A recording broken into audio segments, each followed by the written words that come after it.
पुण्यातील MIT world peace university या ठिकाणी 13व्या भारतीय छात्र संसदेचं आयोजन करण्यात आलं आहे. या ठिकाणी विविध राज्यातून विद्यार्थी तर येतच आहेत, विविध मोठे मोठे गेस्ट येत आहेत, पण काही या MIT कॉलेजचेच विद्यार्थी आहेत जे व्हॉलेंटिअरिंग करत आहेत या कॉलेजमध्ये. त्यांच्या आपण अनुभव त्यांच्याकडून जाणून घेऊयात. तुम्ही या सर्व भारतीय छात्र संसदेत व्हॉलेंटिअरचं काम बघताय, कसा अनुभव होता? खूप चांगला अनुभव होता. खूप मोठ्या मोठ्या लोकांची भेट झाली, त्यांचे विचार ऐकायची संधी मिळाली. खूप चांगला ओव्हरऑल एक्सपिरियन्स चांगला.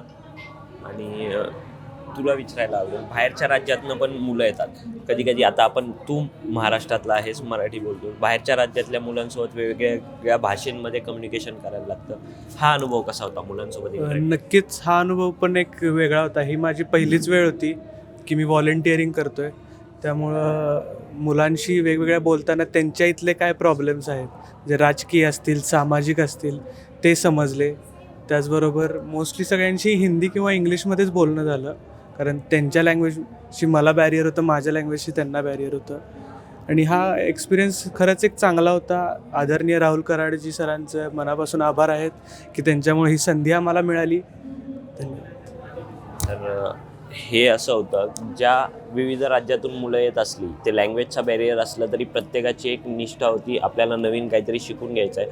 आणि तसंच या भारतीय छात्र संसदेत सहभागी झालेल्या विद्यार्थ्यांसोबतच या व्हॉलेंटिअर्सनीही वेगवेगळ्या गोष्टी शिकलेल्या आहेत, असं त्यांचं म्हणणं आहे. कॅमेरामॅन प्रतीक्षा नवरेसह मी Pranav Dhamale, for the People News, Pune.